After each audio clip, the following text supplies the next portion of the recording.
about a 4-month hiatus, but yeah, man, everything's good. The wiring's mint. Been driving it around. I already swapped out the oil, brake-in and everything. Took a magnet through it, and it looks pretty cherry.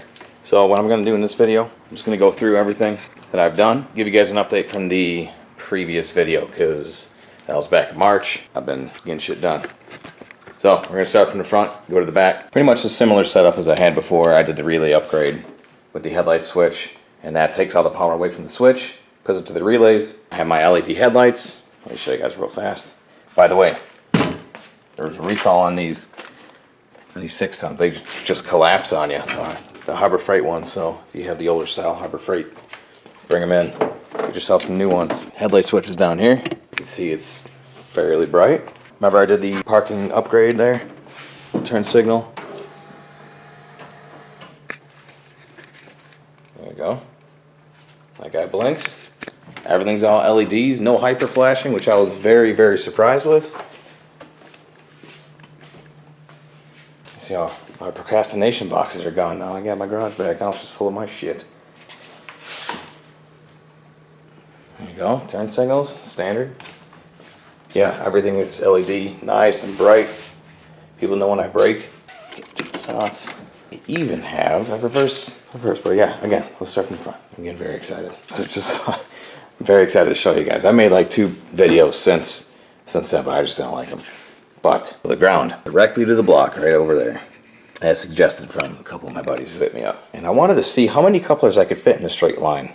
5, okay? That's pretty good, yeah? This is all just this remnant setup from the L28, but yeah, it works. It's fine. It seals. Here's my old Synapse blow-off valve. Very effective. The little vacuum hose. Actually, the IS300 2J has this cute little vacuum hose tube. There you go. It's proper nomenclature. And everything goes right down there to that little distribution block. And I have a main reference from one of the 2 bungs that I welded on. I was actually moving. I don't have a parking brake. Let me pop her in gear. You don't need a parking brake. Not when you got sick dopey-dope Will Woods. Right there. Okay. Just some Chinesium from Amazon. More Chinesium. And again, here's the manifold. Everything looks pretty damn good. Might just need to go through and tighten stuff up because I haven't actually done that. But positive, same setup. And I have this long battery cable going all the way over to the starter underneath on the other side. And main cable that goes from the alternator to the starter. Pretty much the same cable as the IS300 had because I snagged that entire part of the wiring harness. Alright, and as for the alternator, your signal, ignition, and then your lamp. I don't have the lamp hooked up, but I do have the ignition, so it's taking a 12-volt reference from the on switch. And then a signal. So the signal wire goes all the way to the positive right there, so that it knows exactly how much it needs to charge. And I'm at 13 whatever at idle. This shit works. I have a single spall fan. I bought these a couple years ago.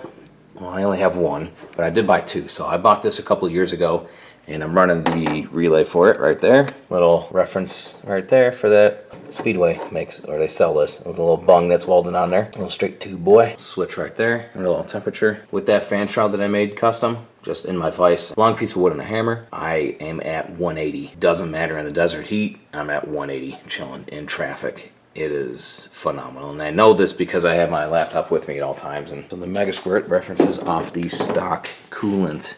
And this will be a long video, so prepare your anus. If you wanted to see the car idle, that was in the very beginning. I'll do a little drive around later, but right now I just want to explain exactly what I've done. So there's my throttle bracket right there. It works. My temperature sensor, that is actually from a Prius that I snagged from the junkyard. That is the stock location. But the temperature sensor works perfect with Mega Squirt.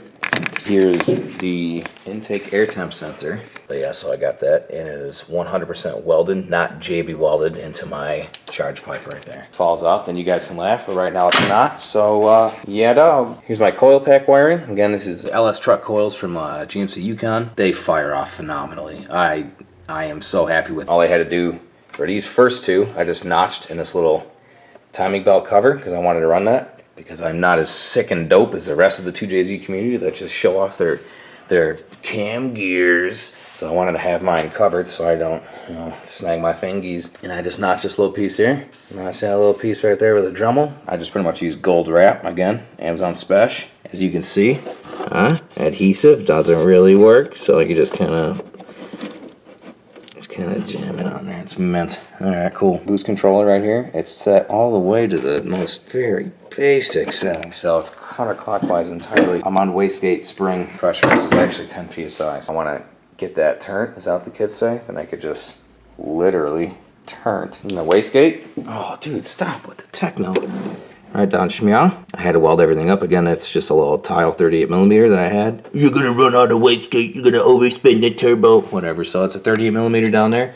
It's fine. What I had to do with this exhaust, I retained pretty much all of the 90 degrees, the entire length of the pipe itself. And I just rotated it because the L series has me on that side.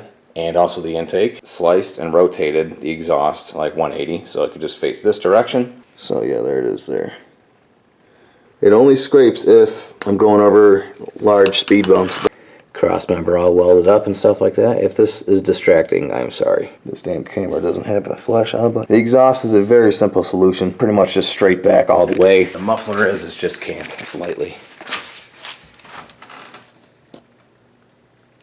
There you go.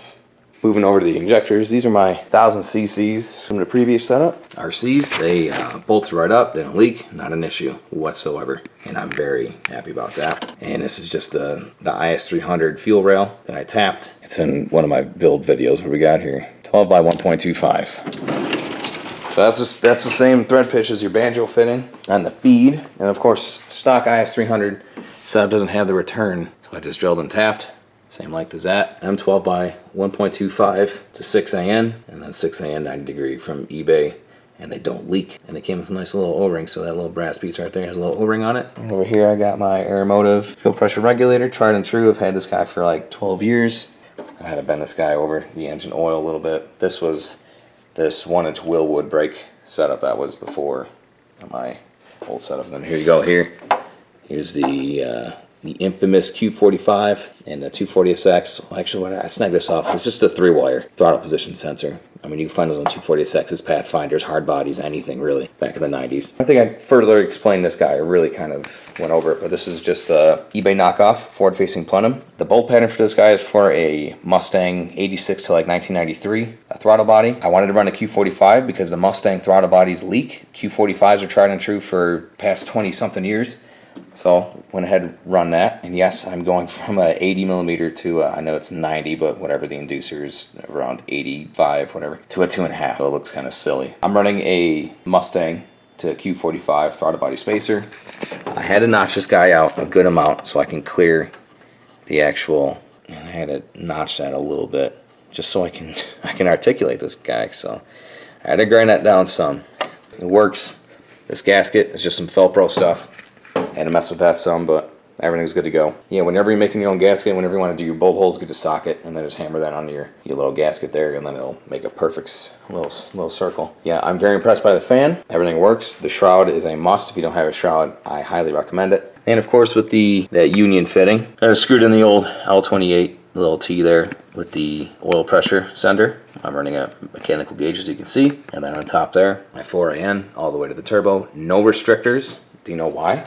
Because I have a large enough return. I screwed myself over 100% with my HX35. I was reading forums on my old L28 setup. I was running an HX35. I ran a restrictor, and that completely ruined my turbo. I rebuilt it twice. I took out the turbine, and the turbine shaft was completely blue, so it got way too hot, man. If you have a large enough return, in my case, I have a 10AN return, and that's all eBay parts too, and they don't leak. Hasn't leaked so far. I'm running a 10AN, draining back to the pan, straight up, right down there, or straight down I should say, red and blue there. I have a big enough return. I don't need to run a restrictor, because I'm just going to be robbing the turbo. It's a journal bearing. It needs oil for cooling. It needs oil for lubrication.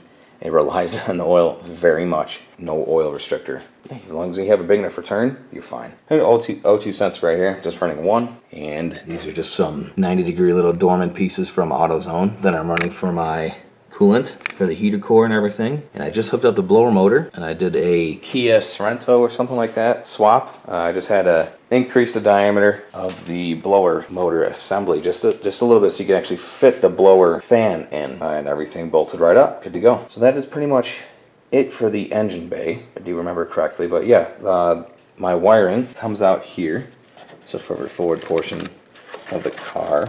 So for the lights and everything, it all comes out of here in that little air duct. And that's pretty much it. Yes, these hold, but they're not pretty. And that's all I care about. Right.